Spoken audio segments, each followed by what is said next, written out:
Hello there. Obi-Wan Kenobi is a fan-favorite character in Star Wars, and for good reason. His development as a character was by far the greatest in all of Star Wars. Although he failed many times, he pursued a life of a real Jedi and mastered the light side of the Force. But how did he reach this point by the end of his life? Let me take you on board a ship of Obi-Wan's life.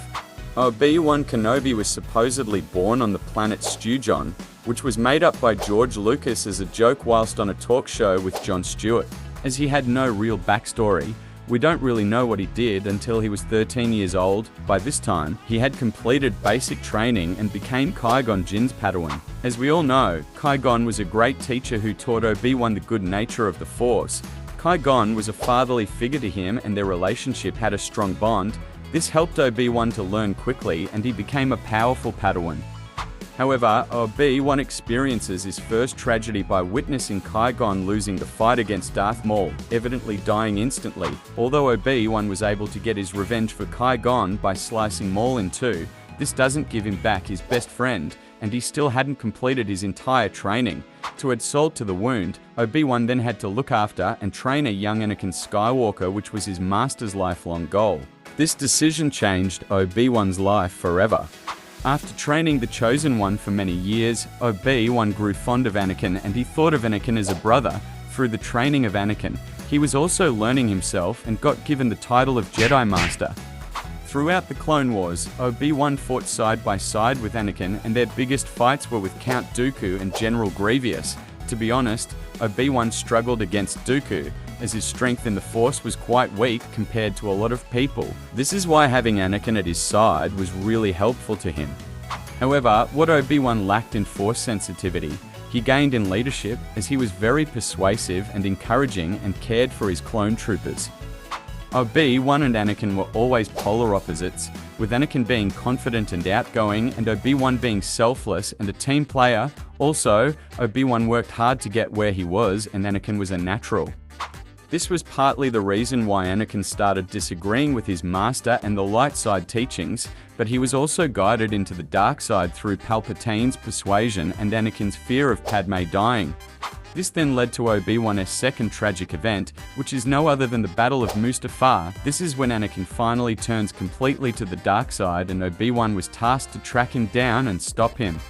Although they were evenly matched in lightsaber combat, Anakin's arrogance and rage took over and he did a dangerous move, which caused him to lose both his arm and legs. However, it didn't end there, as Anakin caught on fire, causing life-threatening injuries.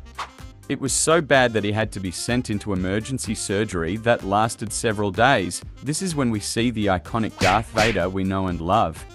Meanwhile, Obi-Wan is with Padme, who gives birth to Anakin's children Luke and Leia. However, shortly afterwards, she passes away and the twins needed safe places away from their father.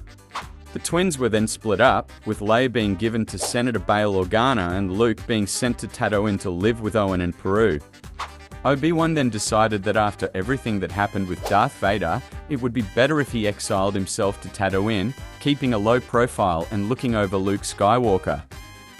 Aside from this, for years, Obi-Wan rarely did anything unless people were in serious danger. Over many years, this worked for Obi-Wan until, to his surprise, Darth Maul was not dead and tracked him down throughout the galaxy to get revenge. Although before it was very even, this time Obi-Wan primarily used defense and fatally hurt Maul. In these last seconds of his life, Maul finally turns good and Obi-Wan gets vengeance for his master. The next big part of Obi-Wan's life was finally convincing Owen to let him train Luke in the light side of the Force. When Luke was old enough, Obi-Wan decided that Luke needed to be trained, as he thought the Chosen One who supposedly would bring balance to the Force was not Anakin, so it must come down to Luke. Not long after Obi-Wan teaches the basics about the Force to Luke, the Empire kills Luke's uncle and auntie. Because of this, Obi-Wan, Luke, Han Solo and Chewie go to Alderaan to get revenge and save Luke's unknown twin, Leia. However, when they got there, the planet ceased to exist, as the Empire had tested out their new weapon, the Death Star. Although they tried to get away, they were pulled into the space station with a magnet, and they had to hide on the ship before trying to get Leia. Once they had done this, however, Darth Vader was waiting for them, and Obi-Wan had to once again fight his apprentice. Although this time Obi-Wan decided to let go and become one with the Force to let the others escape.